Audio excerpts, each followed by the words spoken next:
네, 안녕하십니까. 개혁책방입니다. 오늘은 웨스트민스터 신앙고백 해설 두 번째 시간으로서 성경과 성령에 관한 내용을 함께 살펴보고자 합니다. 본문 말씀은 책에는 기입되어 있지 않지만 제가 합당하다라고 여긴 본문을 하나 읽고 시작하도록 할 텐데요. 디모데후서 3장 15절로 17절 말씀입니다. 또 어려서부터 성경을 알았나니 성경은 능히 너로 하여금 그리스도 예수 안에 있는 믿음으로 말미암아 구원에 이르는 지혜가 있게 하느니라. 모든 성경은 하나님의 감동으로 된 것으로 교훈과 책망과 바르게 함과 의로 교육하기에 유익하니 이는 하나님의 사람으로 온전하게 하며 모든 선한 일을 행할 능력을 갖추게 하려 함이라. 아멘. 신앙고백서 1장 5절부터 10절까지 살펴볼 건데요. 신앙고백서 1장 5절입니다. 우리는 교회의 증거에 의하여 감동과 권유를 받아 성경을 높이 평가하고 존경하게 된다. 그리고 천상의 내용들과 교리의 효력, 문체의 장엄함 모든 부분이 일치하며 전체의 범위가 하나님께 모든 영광을 돌리며 사람이 구원받는 유일한 방법을 완전히 밝혀주며 비교할 수 없는 탁월한 많은 것과 전체적인 완전성은 성경이 하나님의 말씀이라는 것을 충분하게 입증해주는 논거들이다. 그러나 성경의 무오한 진리와 신적 권위에 대해서 우리가 완전하게 납득하고 확신하는 것은 우리의 심령 속에서 말씀으로 그리고 말씀과 함께 증거하시는 성령의 내적 사역으로부터 온 것이다 라고 고백합니다. 해설 부분을 함께 읽도록 하겠는데요. 첫 번째는 성경이 하나님의 말씀인 내적 증거입니다. 성경이 하나님의 말씀이라고 하는 이 내적 증거는 성경 자체 내에서 신적인 기원을 가지고 있는 것입니다. 그러니까 성경이 하나님의 말씀이다라는 것이 성경 안에서 증거된다라는 것이죠. 그래서 내적 증거라고 하는 것입니다. 성경은 1500년 이상 40여 명의 다른 저자들에 의해서 다른 장소, 문화에서 쓰였지만 모순 없이 통일된 메시지를 유지합니다. 이러한 다양성에도 불구하고 하나의 지속적인 메시지를 전하고 있는데 그 메시지가 무엇이냐? 바로 하나님이 자기 아들 예수 그리스도를 통해 자기 백성을 구원하시는 것이다 라는 것이죠. 성경에는 정확하게 성취된 수백 개의 애언이 들어있으며 특히 유일하신 아들 예수 그리스도에 관한 애언이 그렇습니다. 구약 성경 이사야 53장은 예수 그리스도가 태어나시기 700년 전에 기록된 말씀임에도 불구하고 정확하게 예수 그리스도께서 겪으실 고난 그리고 속죄가 애언되어 있고요. 구약 성경 미가서 5장 2절은요. 베들레헴에서 메시아가 태어나실 것이다 라고 분명하게 애언하고 있습니다. 예수님은 구약의 신성한 권위를 확인하셨고요. 예수님은 자신이 한 말이 결코 없어지지 않을 것이다 라고 말씀하셨습니다. 이러한 성경 안의 내적 증거는요. 성경이 단순히 인간의 책이 아니라 성령의 감동으로 기록된 하나님의 말씀임을 강력하게 증거합니다. 두 번째 해설입니다. 성경이 하나님의 말씀인 외적 증거입니다. 이번에는 성경 안의 증거가 아니고 성경 바깥에 외부에서 어떻게 성경이 하나님의 말씀이냐라는 것을 증거해주는 외적 증거에 관한 내용인데요. 성경이 하나님의 말씀인 외적 증거로 우선적으로 말할 수 있는 것은 성경의 수많은 애언이 역사 속에서 성취되었다라는 것입니다. 그리고 성경에 언급된 많은 역사적 사건, 장소 및 인물은요. 바벨로니아, 로마, 이집트와 같은 고대 문명의 외부 역사 기록에 의해서 확인됩니다. 더욱이 성경은 과학적 사실이 발견되기 오래전부터 그것을 설명하고 있습니다. 예를 들어서 구약성경 레위기 17장 11절 육체의 생명이 피에 있다라고 말씀하고 있는데 이는 현대의학으로 확인된 사실입니다. 그래서 성경은 다른 어떤 것들보다도 이 외적 증거가 풍성한데 성경은 또한 다른 어떤 고대 책보다도 더 많은 고대 사본을 가지고 있어서 그 정확성을 보장하고 있고요. 이러한 것들은 성경의 진실성과 신적 기원에 대해 외적으로 증거합니다. 그리고 성경이 하나님의 말씀으로 빼놓을 수 없는 것은 뭐냐? 성경은요, 사람의 삶을 바꾸는 힘이 있다는 것입니다. 그래서 하나님의 말씀은 운동력이 있다 라고 히브리서 4장 12절은 말씀하고 있습니다. 이러한 외부적인 증거가 믿음을 뒷받침할 수 있겠지만 궁극적으로 성령의 내적 증거에서 우리는 성경이 하나님의 말씀이다라는 것을 확신할 수 있죠.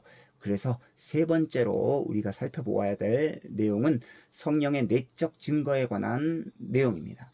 성령은 성경이 틀림없이 진리이며 그 신성한 권위에 대하여 완전한 확신을 갖게 하십니다. 성령의 이러한 사역을 조명의 사역이다라고 부르고 있는데, 성령은 신자들이 성경을 하나님의 말씀으로 인식하고 이해하고 신뢰할 수 있게 해줍니다. 성령은 성경이 하나님의 말씀임을 내적으로 확증해 주십니다. 그러니까 아무리 똑똑하고 잘난 사람이라고 할지라도 이러한 성령의 조명의 사역, 성령이 하나님의 말씀인 성경을 이해시키는 이러한 조명의 사역이 없이는 결코 하나님의 말씀을 믿을 수 없다라는 것이죠. 성령은요, 영적인 눈먼을 제거하고 이해할 수 있게 해줍니다. 그리고 성령은 마음속에서 역사하시어 성경을 하나님의 계시로 믿는 믿음을 우리에게서 생산하십니다. 성령은 하나님의 말씀의 진리를 볼 수 있는 빛을 주십니다. 그리고 성령은 성경이 하나님에게서 왔다는 깊고 흔들리지 않는 확신을 주십니다. 성령은 신자들에게 성경의 신성한 권위와 진리를 비추고 확신시킵니다. 이러한 성령의 내적 증거가 분명하게 있어야 된다라는 것입니다. 신앙고백서 1장 6절입니다. 하나님 자신의 영광과 인간의 구원, 믿음과 생활을 위하여 필요한 모든 것에 관한 하나님의 전체 뜻은 성경에 분명하게 기록되어 있거나 혹은 선하고 필요한 결론들은 성경에서 추론될 수 있다. 그래서 성령의 새로운 계시에 의해서든지 혹은 인간들의 전통에 의해서든지 아무것도 어느 때를 막론하고 성경에 추가될 수 없다. 그러나 말씀으로 계시되어 있는 것들을 이해해 구원에 이르기 위해서는 하나님의 성령의 내적 조명이 필요하다는 것을 인정한다. 그리고 하나님께 드리는 예배와 교회의 정치에 관해서 인간의 행동과 사회에 공통된 상황들이 있는데 자연의 빛과 그리스도인의 신중함에 의해서 정리되어야 하며 말씀의 일반적 원칙에 따라야 하고 이는 항상 준수되어야 한다. 세 번째 해설입니다. 성경의 계시의 범위에 관한 내용을 담고 있는데요. 성경은 구원을 위한 하나님의 완전하고 최종적인 계시를 담고 있습니다. 성경은 사람들이 하나님을 알고 영생을 얻는 데 필요한 모든 것을 계시합니다. 그래서 성경에 계시된 것 이상의 구원이 절대 추가되어서는 안 된다 라는 것이죠. 성경에 계시된 것 이상의 구원을 위한 추가된 계시는 필요하지 않습니다. 성경은 하나님에 대한 모든 것을 나타내지는 않지만 하나님이 이 세상에서 우리가 알기를 원하시는 모든 것을 나타냅니다. 성경은 의로운 삶을 위한 하나님의 명령이 들어있죠. 성경은 개인, 가족, 사회에 대한 도덕적, 윤리적 지침을 제공합니다. 성경은 역사를 통해 하나님의 구원 계획을 나타냅니다. 구약 성경은 하나님의 창조, 타락, 이스라엘과의 언약, 구세주의 약속을 나타내며 신약 성경은 예수 그리스도에 대한 애언의 성취, 예수 그리스도의 삶, 죽음, 부활, 그리고 교회의 설립을 계시합니다. 성경은 예수 그리스도의 재림과 최후 심판을 계시합니다. 따라서 성경은 충분하며 믿음과 순종에 필요한 모든 것을 가지고 있다라는 것이죠. 다섯 번째 해설로 가서 성령의 내적 조명에 관한 내용인데요. 성령의 내적 조명의 역사는 성령이 사람의 마음과 생각을 열어서 복음의 진리를 이해하고 받아들이고 응답하도록 하시는 일을 말합니다. 인간의 죄성 때문에 사람들은 자연스럽게 하나님의 일에 대하여서 눈이 멀게 되었습니다. 성령의 역사 없이는 사람들은 영적 어둠 속에 머물러 있을 수밖에 없습니다. 그래서 성령은요, 우선적으로 죄를 깨닫게 하시고 은혜의 필요성을 알게 하십니다. 그리고 성령은 복음의 의미를 볼 수 있게 하시죠. 성령의 조명은요, 사람이 예수 그리스도 안에서 구원의 은혜를 이해하고 믿고 받아들이는데 필수적입니다. 아무리 똑똑하고 잘난 사람도 이러한 성령의 내적 조명이 없이는 하나님의 말씀을 받아들일 수도 없고 믿을 수도 없습니다. 여섯 번째 해설입니다. 예배의 규칙인 성경. 예배는 기독교 생활의 핵심이죠. 예배는 성경에 분명하게 근거해야 하며 성령의 인도를 받아야 하고 하나님의 영광에 초점을 맞추어야 합니다. 예배를 아무렇게나 드려서는 안 된다라는 것이죠. 분명하게 성경에 근거해야 하고 성령의 인도를 받아야 하며 하나님의 영광의 목적에 충실해야 된다라는 것입니다.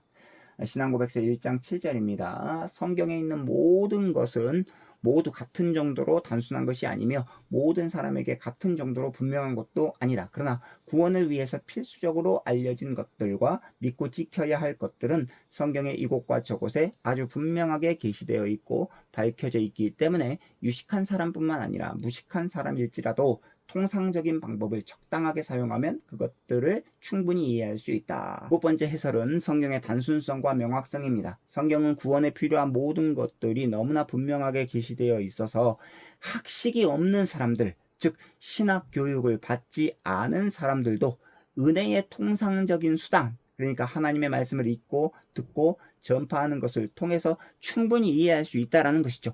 성경은 하나님의 구원에 대한 계시가 하나님을 찾는 모든 사람에게 명확하고 이해할 수 있다라고 말합니다. 신앙고백서 1장 8절입니다. 히브리어로 기록된 구약성경과 헬라어로 기록된 신약성경은 하나님에 의해 직접 영감되었고 또한 하나님의 특별한 보호와 섭리에 의해 모든 세대에서 순전하게 보존되어서 권위가 있다. 따라서 모든 신앙 논쟁에서 교회는 최종적으로 성경에 호소해야 한다.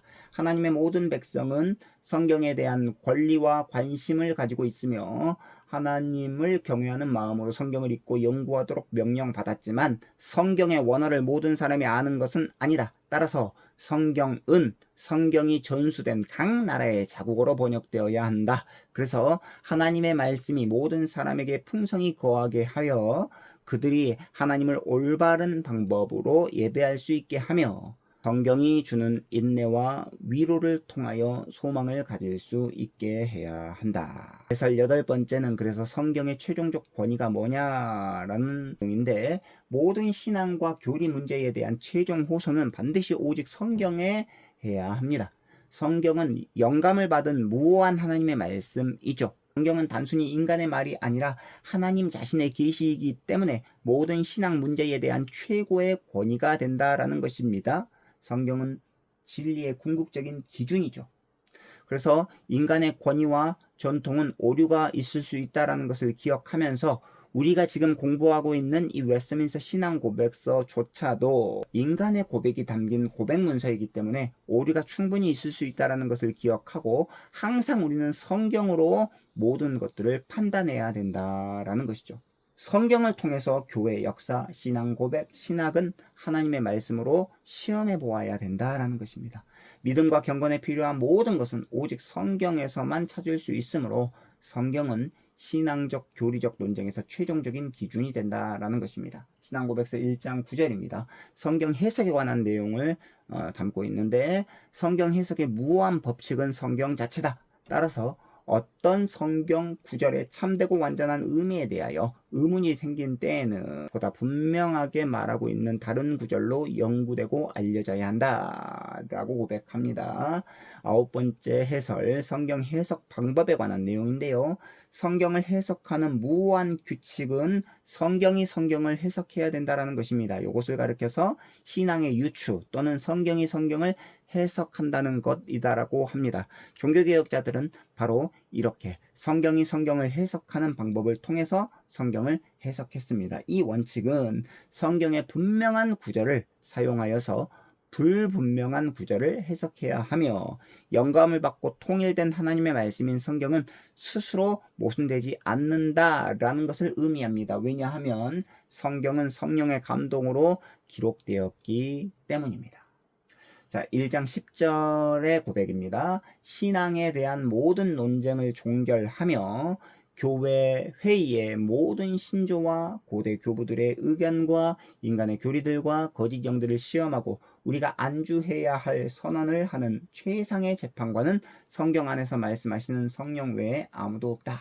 10번째 해설은 최상의 재판관에 관한 내용을 담고 있는데 모든 교리적 논쟁, 사람들의 의견에 대한 최고 재판관은 하나님 자신이며 하나님은 성경을 통해 말씀하십니다. 하나님의 말씀은 오류가 없으므로 모든 교리적 논쟁에 대한 최종 기준이 되어야 합니다.